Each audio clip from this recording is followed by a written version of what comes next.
Ngayong araw na to ay mag-unboxing tayo ng net. Net para sa ating mga alagang manok kasi meron tayong nabiling manok dyan. So gagawa tayo ng kulungan nila. Pero kasi maliit yung kulungan nila kaya bumili tayo ng net para laki-lakihan natin. Para din sa mga garden natin. Kung ano na mga kalaag, i-upload natin kahit mag-unboxing tayo kasi sayang naman na monetize tayo, so kailangan talaga natin mag-upload.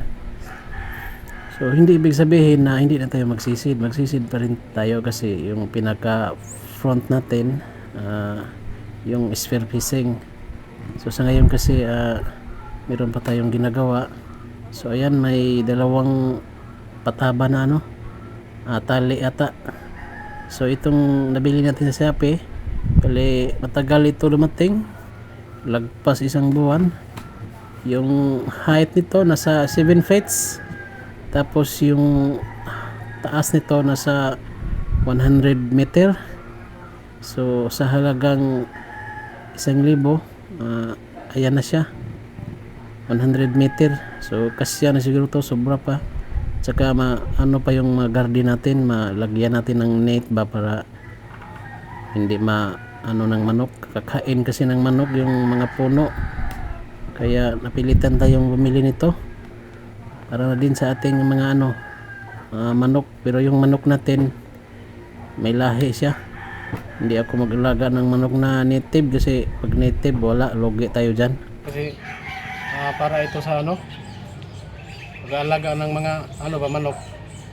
Gusto ko magkaroon tayo ng mga mga alaga na like kabaw, kanding at yung mga baka ba, at saka yung iba pang mga hayop, pero hindi man natin makaya kasi mahal ba. So yung available sa atin, yung pwede sa atin, yung pagmamanok, kasi nakikita ko sa pagmamanok kasi pwede naman tayo mag-alaga ng manok kahit wala tayong puhunan, di ba? Dandahanin lang natin, kaya umorder tayo nito ng chicken neck. May haba itong 7 feet, yung taas nito 100 meter. Kala ko nga ma-scam tayo kasi ang tagal dumating, 40 days, nagpas isang buwan bago dumating.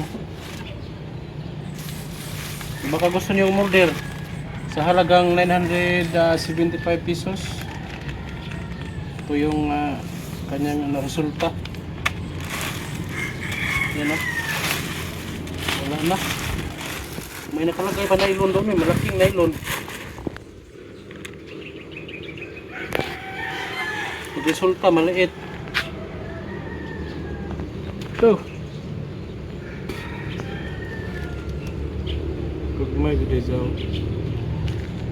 Di ba kanima? Di ba kanima bugto ko anong sakuan manok? 7 feet. Lagpas sa akin kasi 6 footer lang ako yun okay na to. Ito yung simula natin. Pasokin na natin lahat ng maliliit na business kasi sa masada 10 taon na tayo, parang wala naman nangyari kasi dala. So ito na yung order natin sa Shopee. Baka gusto nyo, sa halagang 997 pesos. Yan mga kalag, kung sinong nakapanood sa ating videos ngayon, maraming salamat sa inyo. Thank you.